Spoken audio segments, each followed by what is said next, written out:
आफाक के हर गोशे में कुरान सुना कर दम लेना, अब रुकना नहीं, अब थमना नहीं, फिरदौस में जाकर दम लेना। और आज का जो रुकू है वो सूरह बकरा का रुकू नंबर 26 और दूसरे पारे का रुकू नंबर 10 है और आयात है 211 से 216। अऊज़ु बिल्लाहि मिनश शैतानिर रजीम, बिस्मिल्लाहिर रहमानिर रहीम। रुकू की इब्तदा हो रही है सल बनी इसराइला कम आतैनाहुम मिन आया, इस आयत से। इस रुकू में नेमतों की नाकदरी का भी जिक्र है और आजमाइशों के बगैर जन्नत नहीं मिलेगी इस बात का भी जिक्र है। तो आइए मुख्तसर तफसीर खुलासतन इसकी समाअत कर लेते हैं।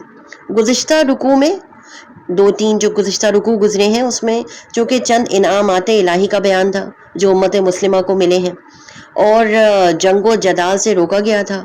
बनी इसराइल पर भी अल्लाह ने इनामात किए थे और इन्हें भी कत्ल गारत गरी और फितना फसाद से रोका गया था, मगर उन्होंने अल्लाह की नेमतों की नहायती नाकदरी भी की, कत्ल गारत गरी भी की और फितना फसाद को अपना शेवा भी बना लिया। इसलिए इस रुकू में फिर बनी इसराइल का जिक्र किया गया है और इन्हें जो नेमतें मिली थीं उनका मुजमल जिक्र है कि उनकी सरकशियों के सबब इन्हें जो अल्लाह ने सज़ा दी उसका बयान गुज़िश्ता रुकुओं में किया जा चुका है।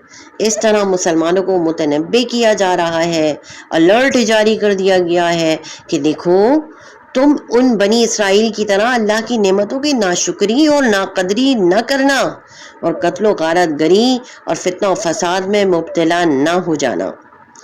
फिर आजमाइशों के बगैर जन्नत नहीं मिलेगी का जिक्र किया गया कि मुसलमानों की आजमाइश भी होगी और शदीद आजमाइश होगी, क्योंकि जन्नत का हासिल करना कोई बच्चों का खेल नहीं है।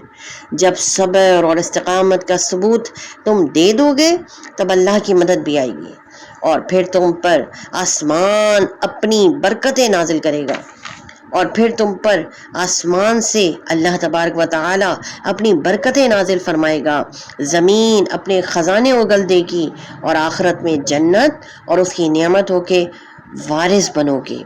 अल्लाह तबारक व तआला ये बेहतरीन विरासत हमें भी अता फरमाए। आमीन अल्लाहुम्मा आमीन। रब्बना तक़ब्बल मिन्ना इन्नका अंतस समीउल अलीम। रब्बना आतिना फिद दुनिया हसनतन व फिल आखिरह हसनतन व क़िना अज़ाबन नार।